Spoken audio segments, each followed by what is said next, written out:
ধোপুরা গ্রামে এক সুন্দর বাগান ছিল, কিন্তু গ্রামের কেউই সেখানে যেতে সাহস পেত না। তারা বিশ্বাস করত, বাগানের ওপারের গুহা থেকে এক রাক্ষসের আওয়াজ আসে, যেটি লোকদের ভয় দেখায়। রামু বলল, আমি ওই গুহার রহস্য উন্মোচন করব। পরদিন সকালে রামুর মৃতদেহ পাওয়া যায়। গ্রামে শোকের আবহ, সবাই মনে করে রাক্ষসই রামুকে মেরে ফেলেছে।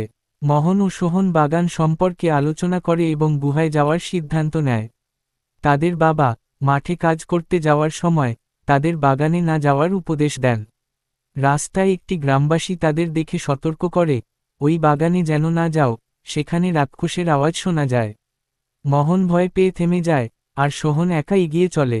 একটি অদ্ভুত মানুষ, যার মাথায় সিংহের মাথা এবং দেহ মানুষের, সোহনকে থামায়।